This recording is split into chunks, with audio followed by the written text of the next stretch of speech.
Good morning children, welcome back to my channel. आज हम पढ़ने वाले हैं शेमुसी फर्स्ट का चैप्टर नंबर 12 है वांग मन प्राण स्वरूपम, अर्थात वाणी मन और प्राण का स्वरूप। इस चैप्टर में आरुणि और श्वेत केतु के वार्तालाप का वर्णन किया गया है। अब हम इसका हिंदी अनुवाद शुरू करते हैं। श्वेत केतु कहता है, भगवान श्वेत केतु अहम वंदे, हे भगवान मैं श्वेत केतु आपको प्रणाम करता हूँ। आरुणि ही, अब आरुणि कहते हैं, वत्स चिरंजीव, हे पुत्र चिरकाल तक जियो। अब श्वेत केतु कहता है, भगवान किंचित प्रष्टुम इच्छामि, हे भगवान मैं कुछ प्रश्न पूछना चाहता हूँ। आरुणि कहते हैं, वत्स हे पुत्र किम अद्य त्वया प्रष्टव्यम अस्ति। किम अद्य यानी कि आज, त्वया यानी कि तुम क्या पूछना चाहते हो, तुम आज क्या पूछना चाहते हो।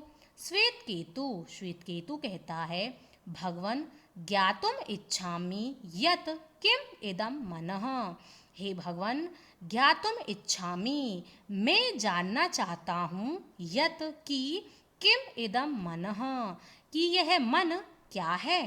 आरुणि कहते हैं, वत्स अशितस्य अन्नस्य यो अनिष्टः तत् मनः। अशितस्य अन्नस्य अर्थात खाए हुए अन्न का, यो अनिष्टः जो सबसे सूक्ष्म भाग होता है, तत् मनः वही मन होता है। अब श्वेत केतु कहता है, कश्च प्राणः, कश्च यानी कि कह चह प्राणः, और ये प्राण क्या है। आरुणि कहते हैं, पीता नाम अपाम यो अनिष्टः सह प्राणः। पीता नाम अपाम, अपाम यानी कि जल, पिए हुए जल का अर्थात पिए हुए पानी का जो सबसे सूक्ष्म भाग होता है, सह प्राणः वही प्राण होते हैं।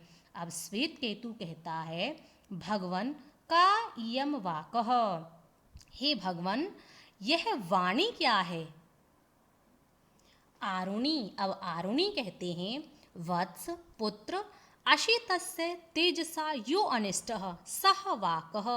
अशितस्य तेजसा अर्थात खाए हुए अन्न से जो ऊर्जा उत्पन्न होती है, यो अनिष्टः जो उसका सबसे सूक्ष्म भाग होता है, सा वाकः वही वाणी होती है। अर्थात खाए हुए अन्न से जो ऊर्जा उत्पन्न होती है, उसका सबसे सूक्ष्म भाग ही वाणी होता है। सौम्य मन अन्न में। अब आरुणि कहते हैं, हे पुत्र मन अन्न में होता है, प्राण आपोमय प्राण जल में होते हैं, वाकः तेजोमयी भवती और वाणी तेजमयी होती है। इति अपि अवधार्यम यह भी तुम समझो। अब श्वेत केतु कहता है, भगवन भूय एव माम विज्ञापयतु। भूय, भूय का अर्थ होता है पुनः, यानी कि एक बार फिर से मुझको विज्ञापयतु समझाइए, यानी कि मैं एक बार और समझना चाहता हूँ, आप मुझे एक बार और समझाइए। अब आरुणि कहते हैं, सौम्य सावधानम शृणु, सावधानी से सुनो। मथ्य मानस्य दग्नः यो अणिमा सह उधर्वम समुदिशति। मथ्य मानस्य दग्नः यानी कि मथे हुए दही का, यो अणिमा जो सबसे सूक्ष्म भाग होता है, सह उधर्वम समुदिशति वह ऊपर की ओर उठता है। उधर्वम यानी कि ऊपर, समुदिशति उठता है, वह ऊपर की ओर उठता है। तत्सर्पी भवती, तत् वह सर्पी यानी कि घी, भवती होता है वह घी होता है। अर्थात मथे हुए दही का जो सबसे सूक्ष्म भाग होता है, वह ऊपर की ओर उठता है और वही घी होता है।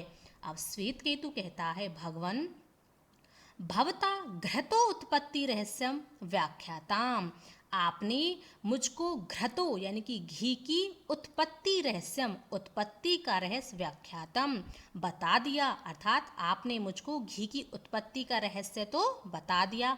भूयो अपि श्रोतुम इच्छामि, अब मैं फिर से मन प्राण और वाणी के बारे में सुनना चाहता हूँ, अर्थात मैं इनको फिर से समझना चाहता हूँ। अब आरुणि कहते हैं, एवमेव सौम्य, हाँ पुत्र बिल्कुल, आश्यमानस्य अन्नस्य यो अणिमा सह उधर्वम समुदिशति। आश्यमानस्य अन्नस्य यानी कि खाए हुए अन्न का यो जो अणिमा जो सबसे सूक्ष्म भाग होता है, सह उधर्वम समुदिशति वह ऊपर की ओर उठता है। तत्मनो भवति वही मन होता है। अवगतम ने वा अवगतम यानी कि समझे या नहीं। खाए हुए अन्न का जो सबसे सूक्ष्म भाग होता है वह ऊपर की ओर उठता है, वही मन होता है। समझे या नहीं। अब श्वेत केतु कहता है सम्यक अवगतम भगवन, हे भगवन सम्यक अवगतम बहुत ही अच्छे से समझ गया। अब आरुणि कहते हैं वत्स हे पुत्र पीयमानानाम अपाम यो अणिमा सह उधर्वम समुदिशति। पिए हुए जल का जो सबसे सूक्ष्म भाग होता है, सह उधर्वम समुदिशति वह ऊपर की ओर उठता है। सह एव प्राणो भवति वही प्राण होते हैं। अब श्वेत केतु कहता है भगवान वाचम अपि विज्ञापयतु, वाचम अपि यानी कि वाणी को भी समझाइए। अब आरुणि कहते हैं हे सौम्य अश्वमानस्य तेजसो यो अणिमा सह उधर्वम समुदिशति। अश्वमानस्य यानी कि खाए हुए अन्न से जो ऊर्जा उत्पन्न होती है, यो अणिमा उसका सबसे सूक्ष्म भाग उधर्वम समुदिशति ऊपर की ओर उठता है। सा खलु वाक् भवति वही निश्चित रूप से वाणी होती है। अर्थात खाए हुए अन्न से जो ऊर्जा उत्पन्न होती है उसका सबसे सूक्ष्म भाग ऊपर की ओर उठता है और वही वाणी होती है। वत्स उपदेश आंते भूयो अपि त्वाम विज्ञापयितुम इच्छामि।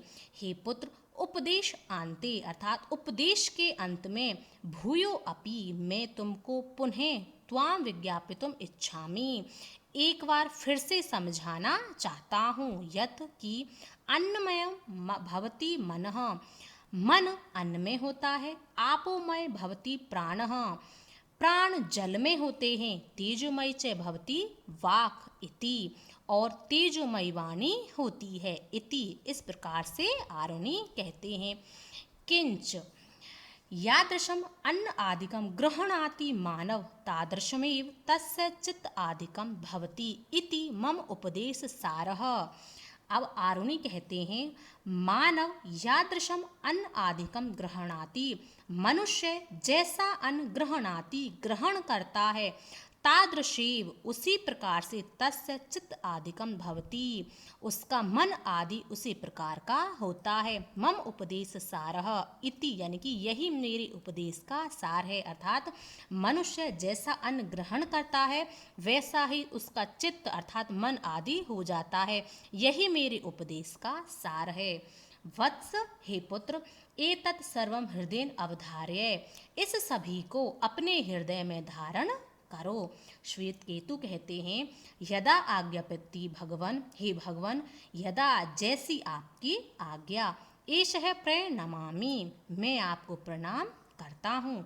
अब आरुणि कहते हैं वत्स हे पुत्र चिरंजीवः चिरकाल तक जियो तेजस्वी न अधितम अस्तु। तेजस्वी अर्थात नौ हम दोनों का पढ़ा हुआ तेजस्विता से युक्त हो।